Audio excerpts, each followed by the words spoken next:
ассалому алайкум дӯстон, хуш омадед ба шабакаи мо. дар ин навор барои шумо тозатарин ва муҳимтарин хабарҳоро аз ҷаҳони ММО омода кардем ва боварӣ дорем ки навор ба шумо писанд меояд. барои ҳамин наворро то охир тамошо кунед. мо бошем оғоз мекунем. шахсоне ки аз Москва ва Московский област хоҳиши гузаштани граница дошта бошед, пас мо ба шумо дӯстони худ Акай Умед ва Акай Ғуломро тавсия медиҳем ки тӯли чанд сол мешавад ки онҳо дар ин соҳа кору фаъолият мекунанд. На бачо чӣ омада граница?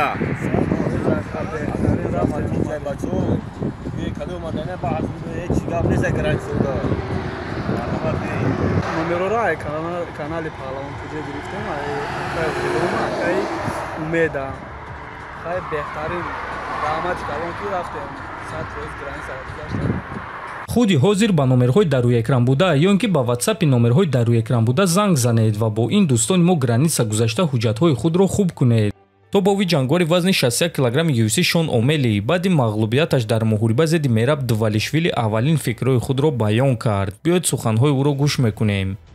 барои ин муҳориба ман формаи хеле хуб гирифта будам. фикр мекунам ки дар лагери тамринии ман ҳамаи чизро дида буданд. ман бо беҳтарин ҷангварон тамрин кардам, лекин вақте ки ман ба пушт меафтидам, ин кори аҷиб буд. ӯ на он қадар калон аст, лекин нигоҳ нокарда ба ин, ӯ бениҳоят бақувват аст. ман гӯё ки ягон кор карда наметавонистам. ӯ аниқ беҳтарин ҷангвар дар таърихи вазни 61 килограмм аст. вазъияти вазни мо дар давоми якчанд моҳи оянда аниқ мешавад. фикр мекунам ки моҳи декабр барои бозгашти ман хеле хуб аст ва Умар ҷангвари хеле боистеъдод ва таълим гирифта аст, ба монанди дигар ҷангварони топ 5 топ 10, лекин ҳозир ман дар ин бора фикр кардан намехоҳам, гуфтааст Омели. ва дӯстон, ҳамин гуна Шон Омели ишора кард ки зидди Умар Нурмагомедов ҷангидан мехоҳад. шумо чунин муҳорибаро дидан мехостед ё не? топови ҷангори вазни нимёна UFC Хоаким Бакли боварӣ дорад ки баъди шикаст додани Камару Усман ӯ барои камарбанд меҷангад, на ин ки Ислам Махачев.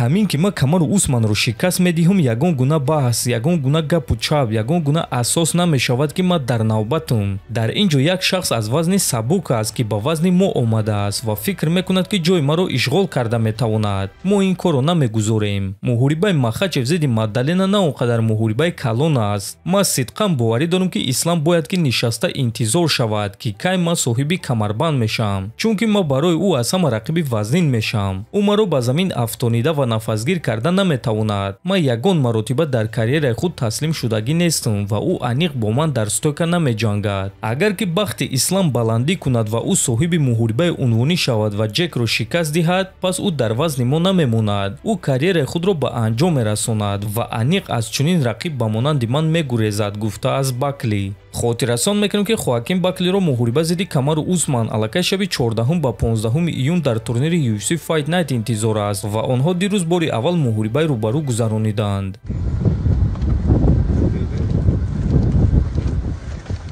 яке аз сомонаҳои хориҷӣ машҳур оид ба ММА Minnes MMA 6 ҷангвари нав ва проспекти вазни сабук UFC-ро нашр карданд ки дар байни ин 6 ҷангвар Нурулло Алиеви бебоғ низ ҷой гирифтааст ва биёед мебинем ки ин 6 ҷангвар киҳоянд.